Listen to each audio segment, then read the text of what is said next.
سب جانتے ہیں کہ ہمارے دین اسلام کی اور شریعت اسلامی کی دو بنیادیں، ایک ہے کتاب اللہ قرآن حکیم اور ایک ہے سنت رسول صلی اللہ علیہ وسلم۔ جیسے کہ ہمارے کلمہ طیبہ کے دو حصے ہیں، لا الہ الا اللہ محمد رسول اللہ صلی اللہ علیہ وسلم۔ کلمہ شہادت جو ہمارے اسلام کی جڑ اور بنیاد ہے، اس کے بھی یہی دو حصے ہیں، اشہد ان لا الہ الا اللہ وحدہ لا شریک لہ واشہد ان محمدا عبدہ ورسولہ۔ اب کتاب اللہ اور سنت رسول اللہ میں تھوڑا سا فرق ہے۔ کتاب اللہ وحی جلی کی بنیاد پر ہے، اور یہ وحی بالمعنی نہیں ہے، وحی باللفظ ہے۔ انگریزی میں اسے وربل ریولیشن ہے۔ عیسائیوں کے ہاں وحی کے بارے میں یہ تصور ہے کہ وحی وربل نہیں ہوتی، بلکہ ایک مفہوم جو ہے وہ منتقل کر دیا جاتا ہے، اس مفہوم کو پھر وہ رسول اپنی زبان میں ادا کرتا ہے، گویا کہ الفاظ اللہ کے نہیں۔ ہمارا یہ تصور نہیں ہے۔ وحی جلی وہ وربل ریولیشن ہے، لفظ بلفظ اللہ ہی کا کلام ہے۔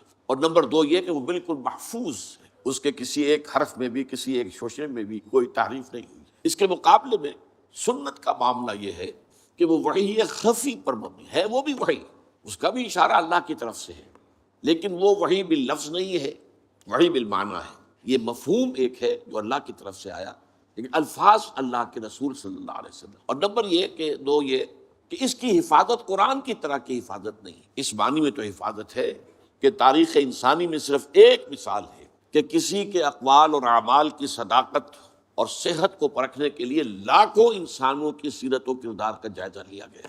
اسماء الرجال جو علم مسلمانوں کا ہے، پوری انسانی تاریخ میں اس کی کوئی مثال ہے۔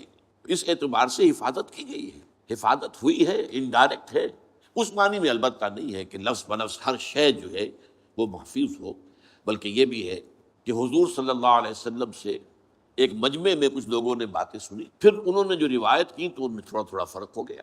تو یہ آج بھی آپ دیکھیں گے، میری کوئی بات اگر آپ جا کر لوگوں کو بتائیں گے تو ہر شخص کے بتانے میں کچھ فرق ہو جائے۔ چنانچہ جس کو کہا گیا ہے ام السنہ حدیث جبرائیل، وہ 40 میں نمبر 2 پر آئے گی، وہ اس کی ایک بہت بڑی مثال ہے کہ وہ بہت اہم حدیث ہے، بہت مشہور حدیث ہے، متواتر حدیث ہے۔